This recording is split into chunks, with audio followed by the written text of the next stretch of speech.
Sekejap ya. Allahumma salli. Awal-awal. Jadi kan. Oh, tu kan. Sebelum balik satu mari dulu ah. Oh, iya. Kenduri rumah kawan ni depan kedai. Kenduri rumah kawan depan kedai. Kenduri kahwin anak dia. Dah sekarang pukul 12.30 ah. 12.30 tengah hari ya. Dah baru sampai kenduri rumah kawan. Rumah kawan. Ya. Ni bahagian kuih muih ni, macam kuih ada ni. Macam kuih ada ni. Mana yang berhampiran dengan taman mewah, Kampung Pinang boleh makan mari ya kenduri ni. Ni apa ni? Oh, ni aiskrim. Ni aiskrim Malaysia. Ni, ni.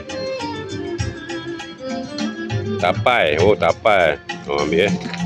Tapai. Serah rasa tapai. Tapai mana ni, Jewan? Sampai Semanggur. Ada nombor telefon tu. Semanggur ah? Oh. Telefon tu. Ni. Tapai orang Semanggur ni. Ada siapa nak order boleh order. Ni. Ada nombor telefon.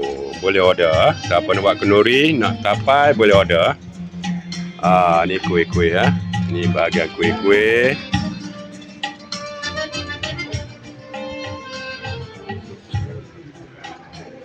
Makan apa? Makan dah? Makan.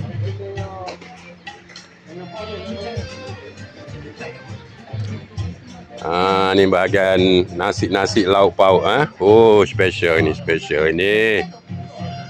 Ni special ni. Ni ting waroti Kelantan ah. Waroti Kelantan mari kenduri ya. Ni.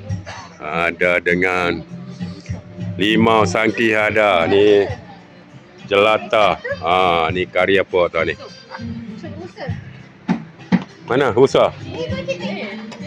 Tu rusa. Kita ambil video. Ni kari apa ni? Rusa. Ni daging masak hitam, ayam masak merah. Terbaik. Mana yang kena kenduri rumah Cik Wan boleh datang Ni air minuman air minuman.